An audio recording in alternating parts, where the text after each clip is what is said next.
ఈ constitutional formality పూర్తయింది కాబట్టి ఇప్పుడు మన పార్టీ అధ్యక్షులు, అదేవిధంగా మన శాసనసభాపక్ష నేత, మన పార్టీ అధ్యక్షులు శ్రీ పవన్ కళ్యాణ్ గారిని మాట్లాడమని రిక్వెస్ట్ చేస్తాం.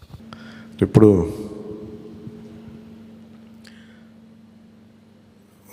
పార్టీ నేతగా మాట్లాడటం అలవాటు అయిపోయి ప్రెసిడెంట్గా మన శాసనసభ పక్ష నాయకుడిగా మాట్లాడాలంటే కొత్తగా ఉంది. ఇప్పుడు గొడవలు పెట్టుకోవడం, మాట్లాడటం, సమస్యలు తీసుకురావడం. బట్ మీ అందరికీ అపూర్వమైన మెజారిటీలతోటి ఘన విజయం సాధించిన మీ అందరికీ, ప్రతి ఒక్కరికి పేరు పేరున నా హృదయపూర్వక అభినందనలు, ధన్యవాదాలు. ఈ సందర్భంలో మేము want to share few things. చాలా ఒంటరి ప్రయాణం చేశాం. జాతీయ స్థాయి నాయకులు కూడా ఢిల్లీలో వాళ్ళు అడుగుతుంది ఏంటంటే, నువ్వు ఎలా పార్టీ నడిపావు?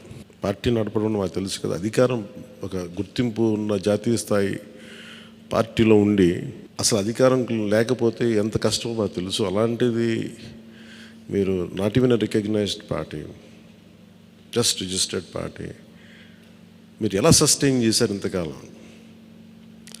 వాళ్ళకి నేను ఒకటే చెప్పాను, మేమంటే ప్రేమించే జన సైనికులు, వీర మహిళలు, జనసేన మద్దతుదారులు, వారి వల్ల మేము బలంగా నిలబడగలిగాం. ఒక తీర్మానం నా సైడ్ నుంచి ఏంటంటే, ఈ ఘన విజయానికి కారకులైన అంటే దశాబ్దంగా అన్ని ఒడిదుడుకుల్ని ఎదుర్కొంటూ దెబ్బతింటూ క్షేత్రస్థాయిలో అన్ని రకాలుగా ఇబ్బందులు పడుతూ మనకి మద్దతు ఇచ్చిన జన సైనికులకి, వీర మహిళలకి, జనసేన నాయకులందరికీ కూడా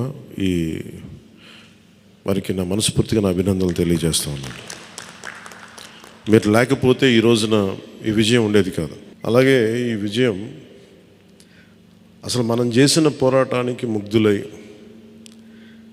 2019లో తప్పు చేసాం, ఈసారి ఎట్టి పరిస్థితుల్లో మేము తప్పు చేయమని ప్రతి ఒక్కరూ ఒక 100 మందిలో కలిస్తే 100 మంది చెప్పేవాళ్ళు, ఒకళ్ళు కలిస్తే ఒకళ్ళు చెప్పేవాళ్ళు, ఏ మూలకెళ్ళి చెప్పేవాళ్ళు. ఈ రోజున మనందరికీ కూడా ఇంత భారీ మెజారిటీలు వచ్చినాయి అంటే మనల్ని నమ్మిన ప్రజలందరికీ హృదయపూర్వకంగా మన ఈ మీటింగ్ తరపు నుంచి నేను వారికి నా కృతజ్ఞతలు, అభినందనలు తెలియజేస్తున్నాను.